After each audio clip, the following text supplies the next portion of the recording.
दोस्तों, आइए हम बात करते हैं एक बहुत जबरदस्त पोस्ट ऑफिस की सेविंग स्कीम्स के बारे में जो गवर्नमेंट की तरफ से भी सिक्योर है, प्लस में टैक्स बेनिफिट भी है उसके अंदर और गारंटीड रिटर्न है उसके अंदर। आइए सबसे पहले हम बात करते हैं अपना पीपीएफ के बारे में। दोस्तों, पीपीएफ क्या है? Public provident fund. इसमें आप ये समझिए, ये गवर्नमेंट की तरफ से एक गारंटी रिटर्न होता है इसके अंदर और कंपाउंडिंग इंटरेस्ट मिलता है इसमें और 80C का टैक्स बेनिफिट अलग है उसके अंदर और सबसे बड़ी बात यह है कि नो रिस्क इसके अंदर। दोस्तों, अब आइए आप ये समझिए कि जो पब्लिक प्रोविडेंट फंड है इसकी टाइम लिमिट कितनी रहती है और हम कितना मंथली अमाउंट जमा कर सकते हैं और एनुअली कितना कर सकते हैं इसके अंदर। देखिए, इसके अंदर जो आपका ईयरली मिनिमम लिमिट है अपना वो 500 रुपए है और जो मैक्सिमम लिमिट 80C के हिसाब से अगर हम करते हैं तो 1.5 लाख रुपए है इसके अंदर। दोस्तों, इसके अंदर ये समझिए, अगर हम ये समझते हैं अगर आप 1000 रुपए मंथली जमा करते हो इसके अंदर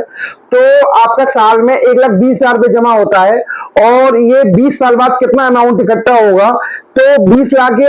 बाद आपका अमाउंट 50 लाख रुपए के अप्रोक्स आपको मिल जाएगा इसके अंदर। पर इसके अंदर जो लॉक इन पीरियड इनिशियल रहता है, अगर आप आज पीएफ अकाउंट खुलवाते हैं तो इसकी 15 साल का इनिशियल लॉक इन पीरियड रहता है। उसके बाद में आप इसको 5-5 साल के लिए फर्दर आगे बढ़ा सकते हैं और जितना अमाउंट आप इन्वेस्टमेंट कर रहे हैं दोस्तों वो आपको उसके ऊपर भी फर्दर आपको इंटरेस्ट मिलता रहेगा और इसके अंदर जो इंटरेस्ट की कैलकुलेशन होती है वो कंपाउंडिंग होती है दोस्तों, मतलब ब्याज के ऊपर ब्याज। और उसके हिसाब से इसमें क्या है, जो 80C की टैक्स रिडक्शन है 1.5 लाख रुपए की, वो भी हमें मिल जाती है। और इस समय जो पीएफ पर गवर्नमेंट की तरफ से ब्याज का रेट चल रहा है 7.1% है। अगर हम ये बात करें कि ये अदर जो इन्वेस्टमेंट स्कीम है उनकी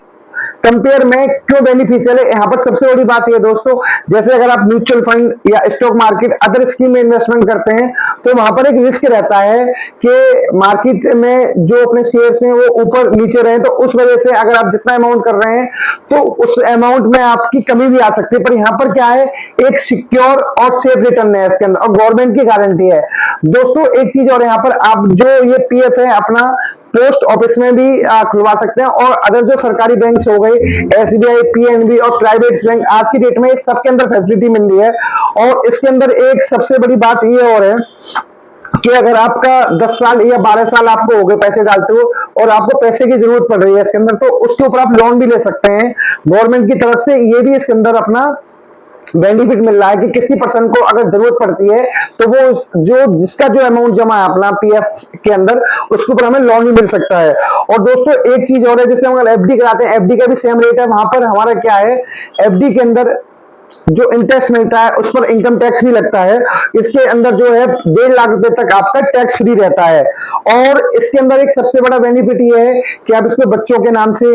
अपने नाम से, किसी के भी नाम से अपना खोल सकते हैं। और इसकी जो मिनिमम स्टार्टिंग में खुलता है 15 साल के लिए इसकी लॉक इन पीरियड रहती है, बाद में आप इसको 5 साल करके 2 या 3 बार इसको बढ़ा भी सकते हैं। और एक चीज और है दोस्तों, जैसे ही आप इसको 15 साल के बाद में आपका लॉक इन खत्म हुआ, आप चाहते हो उसमें 2 तरीके से हो सकता है, या तो आप जो अमाउंट आपका जमा हो रखा है उसके ऊपर आप इंटरेस्ट लेते रहे एनुअली, या फिर आप ये कहते हो कि मुझे जो मैं ऑलरेडी कंट्रीब्यूट कर रहा था वो अमाउंट मेरा कंटिन्यू रहे, तो उस बेस में भी आपको ये समझिए जो अमाउंट आपका ऑलरेडी जमा हो चुका है, अगर हम बात कर रहे हैं अपना 10,000 रुपए मंथली की, तो आपको 50 लाख रुपए आपको 20 साल बाद इकट्ठा हो गया। आप चाहते हो कि जो 20 साल में उस टाइम पर जो रेट ऑफ इंटरेस्ट चल रहा होगा तो उसके हिसाब से आपको एनुअली बेसिस पर अपना या मंथली आप जैसे भी अपना रिटर्न बनवाना चाहें उस हिसाब से आपके पास में अमाउंट आता रहेगा। दोस्तों, एक चीज और है, अगर आपको वीडियो अच्छी लग रही है तो प्लीज वीडियो को लाइक और चैनल को सब्सक्राइब करें ताकि ऐसी ही इन्वेस्टमेंट स्कीम्स जो सेफ रहें, सुरक्षित रहें और टैक्स फ्री गवर्नमेंट की तरफ से भी उसमें टैक्स बेनिफिट रहे, तो उसके अपडेट के लिए आप चैनल को सब्सक्राइब करना ना भूलें। Thank you so much.